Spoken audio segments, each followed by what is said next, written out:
ভাৰতৰে সত্য প্ৰতিষ্ঠা কৰাটোৱে শিক্ষাৰ মূল লক্ষ্য মহাত্মা গান্ধী। মোৰ মৃত্যু যদি অসমৰ বাহিৰত হয় তোমালোকে মোক তোমালোকে যেনে তেনে আনি অসমৰ মাটিলৈ দলিয়াই দিবা। মই যাতে অসমৰ ধূলিৰ লগত মিহলি হৈ থাকিব পাৰোঁ। মাদাৰ টেৰেছাই কৈছিল।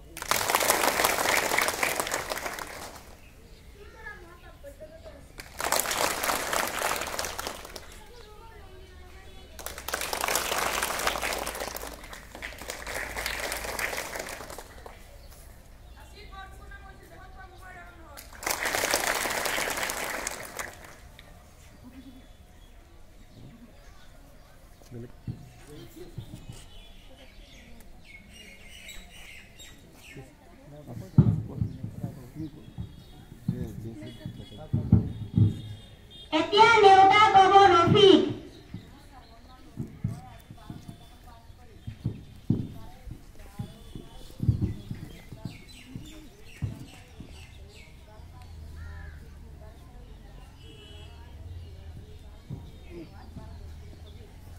আমাৰ ফালৰ পৰা ৰফিকক ধন্যবাদ জনালো।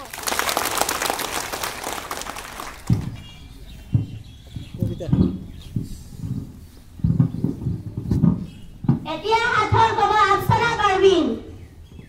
কি বস্তু ফ্ৰিজত থলে গৰম থাকে? গৰম মছলা। আমাৰ ফালৰ পৰা আফছানা পাৰভিনক ধন্যবাদ জনালো।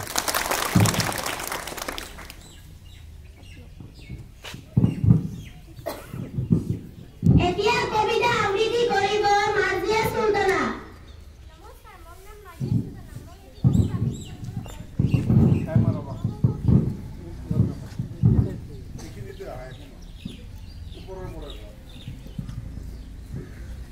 মহোগীত ও হৰি মহোহ মহ মাৰিবা টকান ল মহ গেল মহ মতে সিডাল গছত গাঁও সোমাওতে সিডেলি পৰিল সকলো মহে মৰিল সিডেলি ভাইৰে টেপৰ পুৰা খাইৰে টেপৰত লোন চাউল কৰি একদোন চাউল কৰি বিলাপ কৰি আঠে ঘৰত লৰি চৰি যাওঁতে সোণাৰ কৰি পাওঁতে সোণাৰ কৰি ৰূপাৰ মালা আঠে ঘৰত দেখা মালা বাঁহৰ পাত চাকা চাকা আমাক দিব দাদা বাঁহৰ পাত ছিকি নেকি আমাক দিব শিকি শিকি খাল ফালা হিৰাৰে মহ গিৰা পাতে মহৰ লগত পাৰ কৰি ললো বুঢ়াদিয়াৰ ঘাটে। ধন্যবাদ। আমাৰ ফালৰ পৰা মাজিয়া চুলতানক ধন্যবাদ জনালো।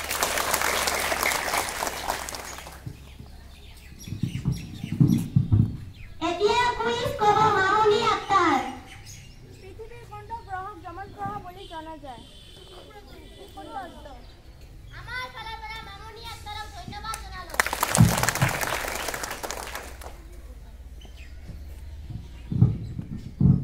এতিয়া অসমীয়া প্ৰতিদিনৰ শিৰোনামাসমূহ পাঠ কৰিব চাফৰিনা চৌধুৰী।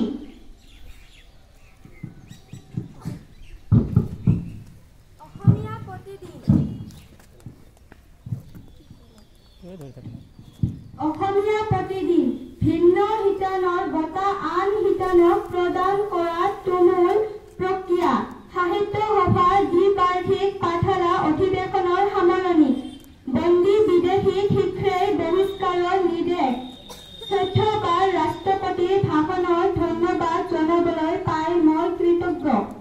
বিজেপি মুৰ্দাবাদ ধপনি দি শিৱসাগৰৰ ৰাজপথ কপালে আটাচুৱে টিপনত কয়লাখনক লৈ দুই মাফিয়া গোটৰ তুমুল সংঘৰ্ষ ছাত্ৰৰ মৃত্যুক লৈ উত্তপ্ত দিনকুচি অসম অৰুণাচলৰ সুৰা সাম্ৰাজ্যত ইডিৰ অভিযান। আমাৰ ফালৰ পৰা চাফিনা চৌধুৰীক ধন্যবাদ জনালো।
সংগীত আৰম্ভ কৰা।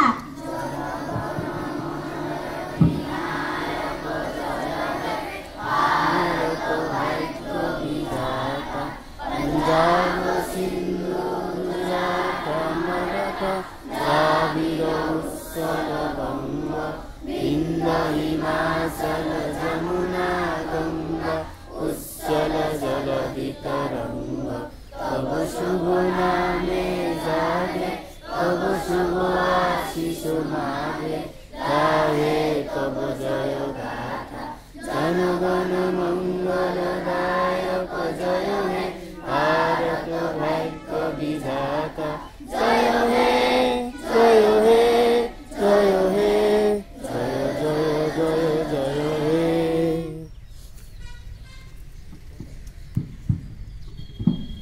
শাৰী পাতি নিজৰ নিজৰ শ্ৰেণীকোঠা